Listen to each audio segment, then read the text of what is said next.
In the cold, unforgiving light of January 2026, the United States of America is no longer the invincible superpower the history books told you about. We are a dead empire walking, held together by a fragile web of lies, delusions, and a currency that is rapidly losing the trust of the entire world. What you are about to hear is not a theory. It is not political fear-mongering. It is a mathematical certainty that keeps the most powerful men in Washington awake at night, sweating in terror. Because they know something that you don't. They know that the American experiment, in its current financial form, is mathematically impossible to sustain for another 24 months. To understand the sheer magnitude of the catastrophe staring us in the face, we have to look back at the corpse of the last great empire that thought it was too big to fail. In November 1956, the British Empire, a colossus that had ruled a quarter of the globe for centuries, evaporated in exactly 11 days. It didn't end because of a nuclear war. It didn't end because of an alien invasion. It ended because of a simple phone call from its creditors. During the Suez Crisis, when Britain tried to flex its military muscle one last time, the United States threatened to sell off British pound sterling bonds. That was it. The threat of financial liquidation brought the British lion to its knees. They had to retreat, humiliated, broken, and bankrupt. That moment, known to historians as the Suez Moment, was the instant the world realized the emperor had no clothes. The British pound, once the reserve currency of the planet, became a second-rate relic overnight. The standard of living for British citizens collapsed, and their global dominance vanished into the ash heap of history. Now, fast forward to today. Look at the United States. We are repeating every single mistake the British made, but on a scale that is terrifyingly larger. We are living through America's Suez Moment in slow motion. The numbers are not just bad, they are terminal. The United States national debt has breached $36 trillion, but that number is too big for the human brain to comprehend, so let me put it in terms that will chill you to the bone. For the first time in history, the US government is spending more money on interest payments to service our debt than we spend on the entire national defense budget. Read that again. We are spending more to pay off yesterday's mistakes than we are spending to protect today's freedom. We are bleeding out. The Federal Reserve is trapped in a death spiral of its own making. If they print money to pay the debt, they ignite hyperinflation that destroys the middle class. If they stop printing, the entire banking system implodes and the credit markets seize up, leading to a depression that makes 1929 look like a picnic. There is no soft landing. There is no growing our way out of it. Those are lies told by politicians who are trying to buy time until they leave office. The reality is that the rest of the world sees the blood in the water.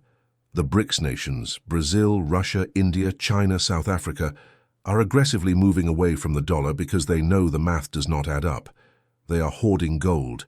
They are hoarding commodities. They are hoarding real things because they know the era of the paper dollar is ending. When the world stops buying our treasury bonds, and that day is approaching faster than anyone admits, the American way of life will face an immediate, catastrophic correction. Your savings, your 401k, the purchasing power of your salary, it all hinges on the delusional belief that the US dollar is safe. But here is the hard truth. Fiat currencies always die. Every single paper currency in human history has eventually returned to its intrinsic value, zero. The only way to stop a currency collapse of this magnitude is not by printing more paper. You cannot solve a debt crisis with more debt. The only way to save the dollar, the only way to prevent the United States from becoming the next Great Britain, is to anchor the currency to something real, something tangible, something so incredibly valuable that it resets the global balance sheet instantly. We need a bailout, but we cannot ask the IMF for a bailout. We cannot ask China for a bailout. We are the United States of America.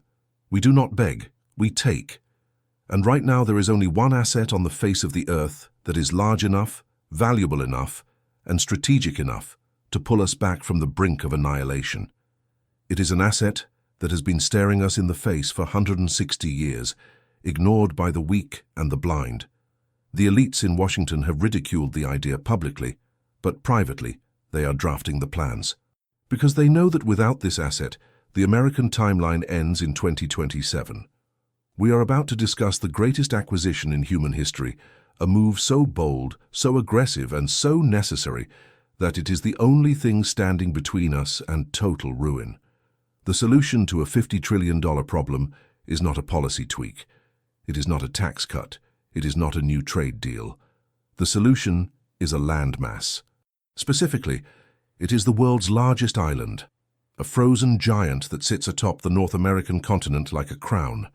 For decades, the media has trained you to think of Greenland as a barren wasteland of ice and snow, a cute tourist destination for watching glaciers melt, or a scientific outpost for climate researchers. This is a carefully constructed lie. It is a deception designed to keep the public eye away from the most valuable piece of real estate on the planet. Greenland is not ice. Greenland is a geological bank vault that has been locked for millions of years, and the United States holds the only key that matters. When former President Donald Trump suggested buying Greenland in 2019, the media laughed. The Danish Prime Minister called it absurd. The late-night comedians made jokes. But while they were laughing, the strategic planners at the Pentagon and the geologists at the U.S. Geological Survey were not smiling. They were calculating.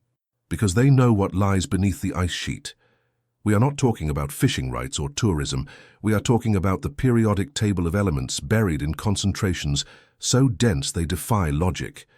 Greenland holds the largest undeveloped deposits of rare earth elements on Earth. Neodymium, dysprosium, terbium, praseodymium, names that sound like science fiction but are the absolute lifeblood of the 21st century economy. Without these minerals, there are no F-35 fighter jets. There are no nuclear submarines. There are no iPhones, no electric vehicle batteries, no wind turbines, no guidance systems for our missiles. Nothing advanced works without what is buried in Greenland. Currently, China controls nearly 90% of the processing of these critical minerals. They have a stranglehold on the Western world's supply chain. If Beijing decides to cut us off tomorrow, the American military-industrial complex grinds to a halt in weeks. Our economy goes dark. Greenland is the only asset that breaks this monopoly instantly. But the rare earths are just the appetizer. Surveys using advanced aerial spectrographic imaging have revealed that Greenland is likely home to one of the largest remaining oil reserves on the planet, potentially rivaling the North Sea or even parts of the Middle East, sitting just offshore, untouched. Beneath the ancient rock, there are vast deposits of uranium, zinc, gold, and iron ore. Let's talk numbers, because the scale of this wealth is the only thing that matters when you are staring down $36 trillion in debt. Conservative estimates place the mineral wealth of Greenland at tens of trillions of dollars. But in a world starved for resources, where scarcity drives value, the strategic control of these assets is effectively priceless. By annexing Greenland, whether through purchase, treaty, or force, the United States would instantly add a tangible asset class to its national balance sheet that exceeds the total value of our national debt. Imagine the signal this sends to the global markets. The US dollar would no longer be backed merely by the full faith and credit of a bankrupt government. It would be backed by the largest strategic resource reserve in human history. It transforms the dollar from a fiat currency into a resource-backed hegemon overnight. This is the $50 trillion bailout that no one is talking about. It is the only maneuver that mathematically resets the board. Why do you think the elites, the BlackRocks, the Vanguards, the quiet billionaires who actually run the Western world, are suddenly so interested in Arctic policy? Why are there hush-hush meetings in Copenhagen and Washington about Arctic security? It's not about polar bears. It's about solvency. They know that the fiat game is ending. They know the music is stopping, and when the music stops, you need to be holding a chair. Greenland is the biggest chair in the room. The narrative that Greenland is not for sale is a diplomatic fiction. Everything has a price, especially when the alternative is geopolitical irrelevance. The United States has been subsidizing European defense for 70 years. We have protected Denmark. We have protected NATO. We have kept the shipping lanes open. We have paid the bill for the Western order. Now the bill is coming due, and we are cashing it in. The acquisition of Greenland is not an act of imperialism. It is an act of collection. It is the liquidation of a strategic debt owed to the American taxpayer. The media will call it aggressive. The history books will call it the moment America decided it wanted to survive. We are looking at a resource transfer that dwarfs the colonial expansions of the 19th century. We are talking about securing the raw materials for the next 100 years of human technological advancement. And it sits there, right now, undefended, waiting for a power bold enough to take it. The question is not, can we afford to buy Greenland? The question is, can we afford not to? And the answer, as we look at the crumbling edifice of the US dollar, is a resounding, terrifying no. We must have it, and we must have it now. If you think the idea of the United States acquiring a massive territory to save its economy sounds crazy, you simply haven't read enough history. This is not a radical new theory cooked up in a dark corner of the internet. This is the American way. This is the exact playbook that built the most powerful nation on earth. The history of the United States is fundamentally a history of real estate acquisitions made by bold leaders who were mocked in their time, only to be vindicated by history. Let's go back to 1803.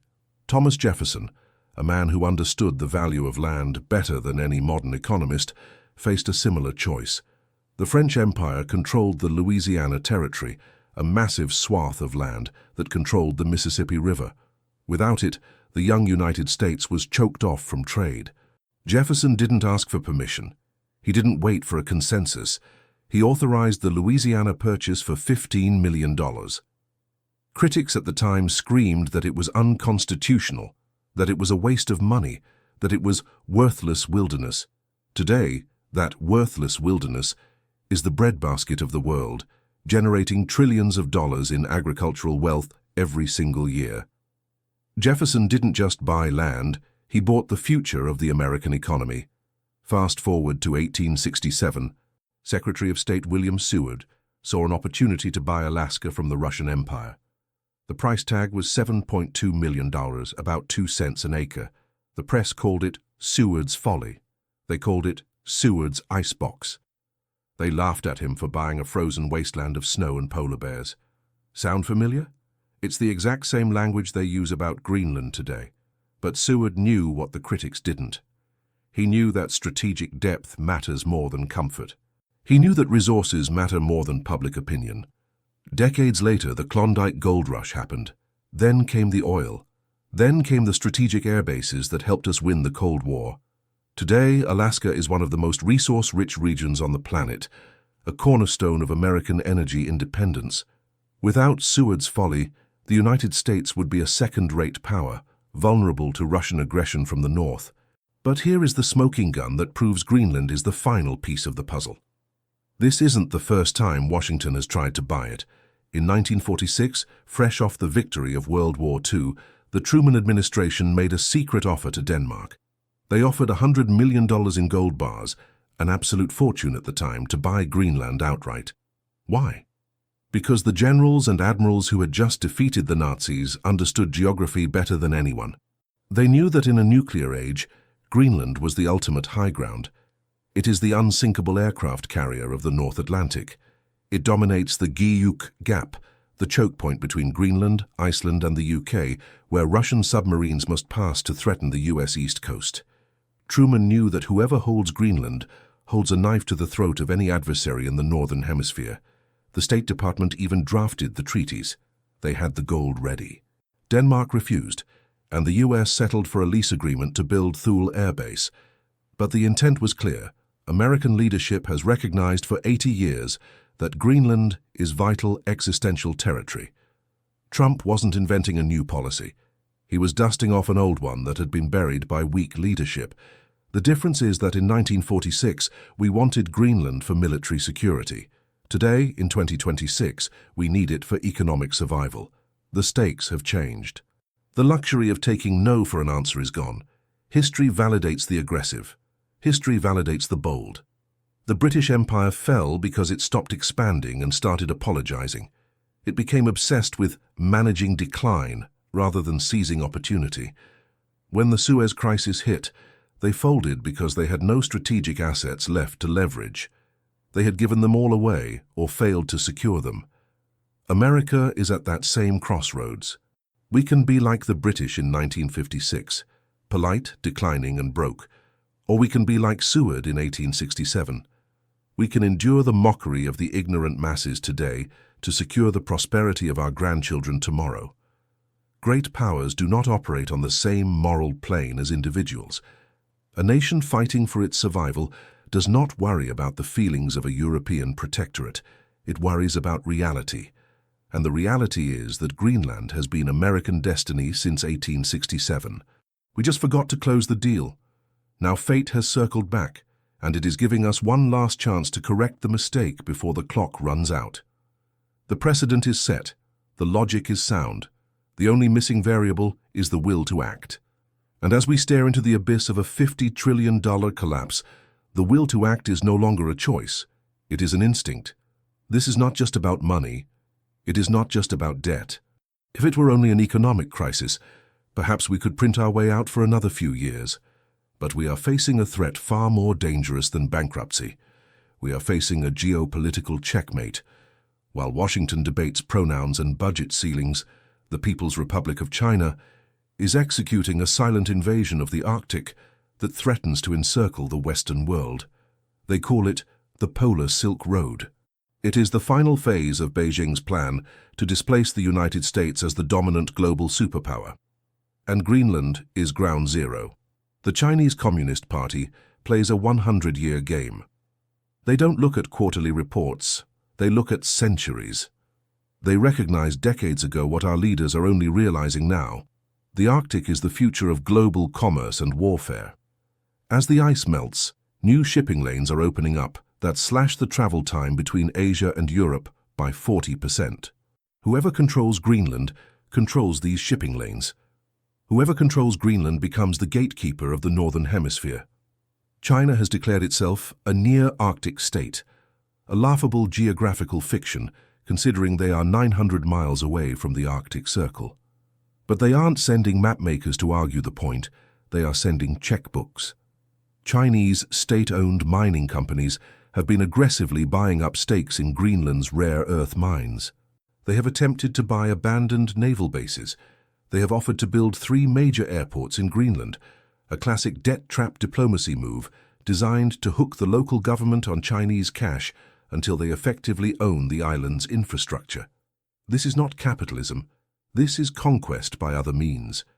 Imagine a world where the Chinese military has a deep-water port in Greenland, capable of docking nuclear submarines and aircraft carriers.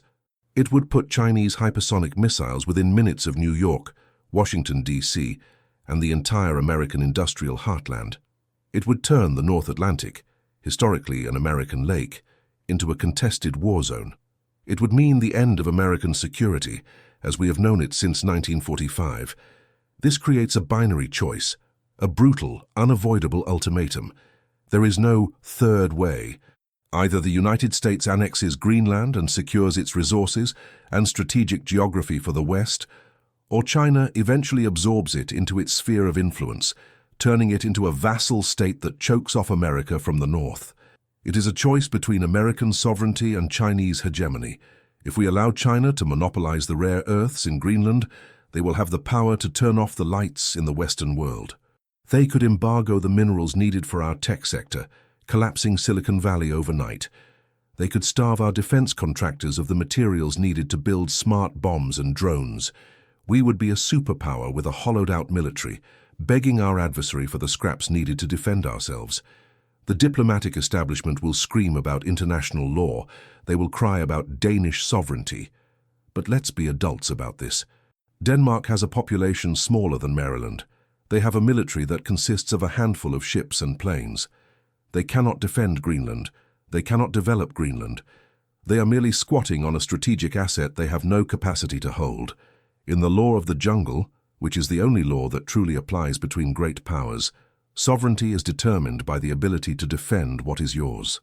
By that metric, Danish sovereignty over Greenland is a polite fiction that only exists because the United States permits it. We are running out of time. The Chinese are not waiting for permission. They are moving now. Every month we delay is a month where Beijing digs its claws deeper into the permafrost. The ultimatum is simple. We take it or we lose it. And if we lose Greenland, we don't just lose an island. We lose the Arctic. We lose control of the Atlantic.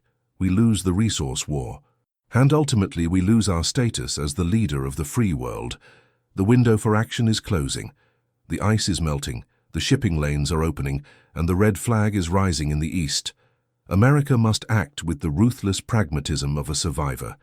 We must make the deal that saves the dollar and secures the border, or we must prepare to learn Mandarin. The choice is yours, America. Aggression or extinction, sovereignty or submission. The $50 trillion prize is sitting on the table. Are we bold enough to take it? We have reached the end of the line. The story we have just walked through is not a fantasy. It is the cold, hard reality of the world we live in right now. The debt is real. The collapse of the fiat currency system is mathematically inevitable. The aggressive expansion of our adversaries is happening in plain sight. And the solution, the $50 trillion bailout sitting frozen in the North Atlantic, is the only lifeline we have left. The question is no longer if the crisis is coming. The question is when. And more importantly, what will we do when it hits? Throughout history, empires have died not because they lacked resources, but because they lacked the will to use them. They died because their leaders became paralyzed by the rules of a game that their enemies had already stopped playing. They died because they chose the comfort of decline over the risk of renewal. America stands at that exact precipice today. We can continue to drift, printing worthless paper money, watching our standard of living erode, and letting China buy up the future piece by piece.